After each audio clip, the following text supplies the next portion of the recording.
sabotage their ability to pass a bill and make immigration work better. Why? Why? I didn't dissolve Parliament. That's not how our system works. I didn't steal away the various clerks in the Senate and the House who manage bills. They can still pass a bill. They really can. They can still pass a bill. And the one thing that I had said, Professor, about the president's move here from a political point of view is that if he wanted to be a sportsman, he could have given one last warning to Congress and say, hey, you know what, 90, 120 days out into 2015, I'm going to lay this executive order on you. So if you don't want that to happen, why don't you guys finally write the bill? He didn't feel like being a sportsman or taking my advice. But would that have been a more palatable way to get this whole thing done, you think? Well, it depends on what the goal is. I think American politics in general, all politicians on the national level care less about getting things done than they care about winning and scoring points. And so I think we're in a sort of an era where ideology drives everything. Nobody cares about public policy. All they care about is gotcha. And they're going to go after people, so it's all symbolism and no substance. I can't argue that.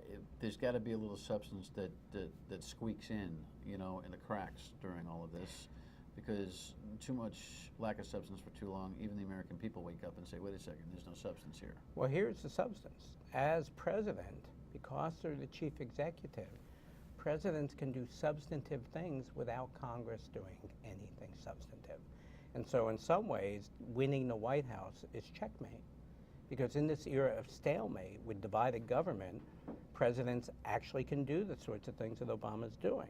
Because, again, Congress isn't going to pass a law. Democrats have enough votes to block any legislation in the Senate. It's going to be very difficult for the House and Senate to come up with the same versions because the House is more conservative than the Senate on the Republican side. And so, Obama's in Fat City in some ways. He can do what he wants. And, yeah, Congress could write a law, but they're not going to. You don't think we'll see something from them in the next 3 Oh, or 4 I hope we do, months? and I hope I'm proven wrong. But I believe that Republicans would only lose by trying to write legislation on this. And so what they're going to do instead is they're going to do what Obama is. They're going to talk a great game, but Obama has substance. He's the chief executive. He can implement these things. On the immigration side, however, the Republicans, on the immigration issue, the Republicans really want to see a border policy. They want to see a fence, for crying out loud. Some do. The thing that might be a new element. I mean, there's more money in this presidential action, executive order for border security, but there's not a definitive plan about what we are going to do between here and Central and South America, right? So they could add that to the mix. Yes? No? They could, but that is actually playing right into the hands of Democrats. That a border fence is not going to happen to the extent where it's going to stop immigration, because the reality is a lot of these immigrants come by plane. And planes can actually fly higher than fences. So I think we have to be a little realistic here, that most of the border is not with Mexico. It's with Canada, it's with oceans. These people come across all different places. In addition, for the Republicans, it's a lose-lose because they're not going to be able to stop illegal immigration. The only thing that stops illegal immigration, as we saw for the past several years, is bad economic times where illegal immigration has gone down by 50%. Yeah, I think the other thing that we've got to remember is that while Republicans are able to get away with some smoke and mirrors identity for being tougher on immigration, we got a corporate America that loves the idea that cheap labor is available. Of course. So there's not a lot of intellectual honesty going on both sides of the aisle here, right? Exactly. But again, I think Republicans are actually ill-advised to focus on this issue. They should sue them in court, hope the Supreme Court pushes them back, move on to the next issue. Because, again, this is going to play into the hands on the presidential level, the Democratic Party. Wait a second. And then remember, the president is the one who can do things without laws being written. But if the Supreme Court steps in on Obamacare, which then causes the Obama administration to retreat on the immigration executive orders as well, leaving a vacuum then would not be good for Republicans, it seems to me, correct? Wouldn't you move on it if there was some wiggle room that the Supreme Court supplied? Well, the Supreme Court's going to push the president back, but they're not going to push the president back so far that the president doesn't still have discretion. They're going to say the president still retains discretion. However, when they go beyond reasonableness, and reasonableness is a legal standard, and constitutionally they use reasonable or rational basis. And so, you know, if it's beyond reason, they'll push him back. But as long as he's within reason, they're not going to stop presidential discretion. Okay, so on the immigration matter, what's the practical sum result for the average person like me and the viewers trying to figure out who gets to stay and who gets to go? Well, basically, currently, if Obama's position stands, it's people who are illegal or undocumented and have kids. That the vast majority of people who are not eligible don't have any children. And so it's basically people with families, particularly children who were born here since they came, are the ones who are protected. Will it cause the bureaucracy to just kind of retreat even past the family status? In other words, for individuals who are here but not breaking the law. Well, I would argue wonder, that it does the opposite. That in order to prove to the American people that it really is to extend that spirit of keeping families intact, the Obama administration, which is in charge of that part of the bureaucracy, will say, but we want you to get even tougher on those without kids. And so my guess is they're going to get even more strident on illegals who don't have children who were born here. It's fascinating stuff. When we come back, all the politics involved in Ferguson, and maybe a couple thoughts about what happened here a few weeks back. Stay with us.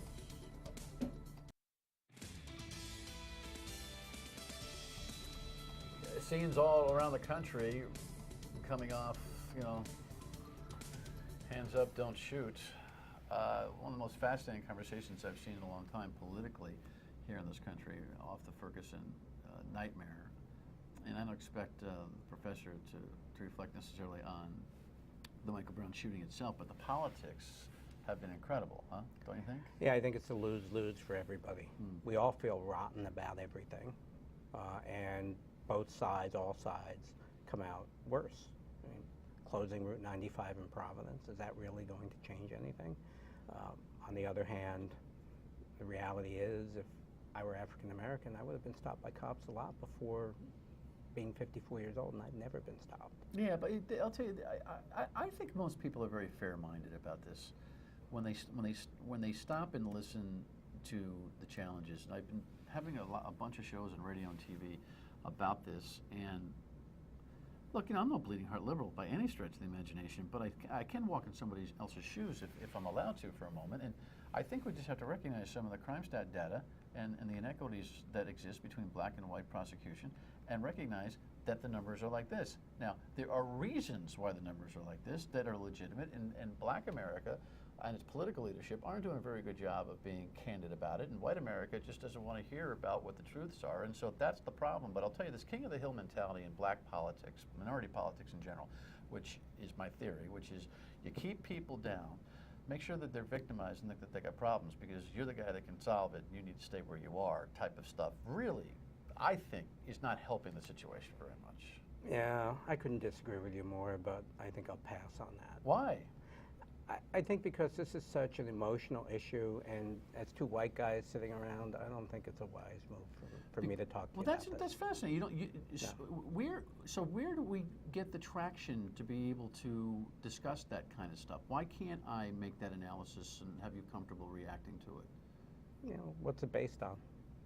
Well, it's based on me being on the ground, seeing politicians in the minority community acting much like politicians in the white community, but being very tied in to the idea that they've kind of made it into the political world, and in order for them to continue to survive, which is the instinct of all politicians, they keep folks. And I think there's a social worker welfare poor industry mentality that also kind of feeds on keeping people needy in order to sustain their role professionally and or politically. That's a theory that I've heard, and I've seen no empirical evidence, so I'll accept your anecdote. All right, well then there's another show that we've got to do here. on all of this. At the end, though, I understand what you're saying about feeling a lose-lose. I just hope that white America, and I hate the term, but that's what's being used, white America can relax a little bit and listen a little bit more. If we could just listen a little bit more, I think we might be able to get something done, because we do want to feel better about each other, don't we? This I will say, that I think white America, or sometimes I call us pink America, because our complexion can be pink sometimes. We probably need to stop taking everything so personally.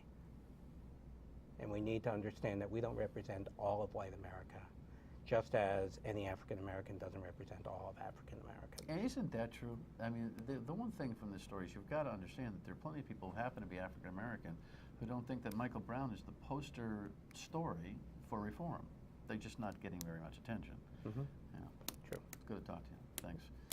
Teaches the kids at PC. It's worth paying the tuition, I think. When we come back, the final word. Stay with us. You know, you can get in touch with the program by calling us, emailing us, tweeting at us, to us, or posting on Facebook at 228-1886. I thoroughly enjoy listening to your voicemails. Of course, I hear your voices so much on WPRO weekdays noon to 3 on AM 630, 997 FM, but different forum here, so have at it.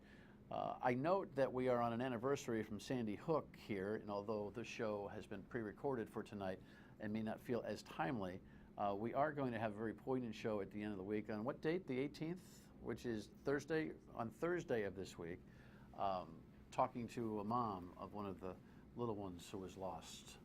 She's got a message. I'll see you on the radio tomorrow on WPRO at noon. Thanks for watching.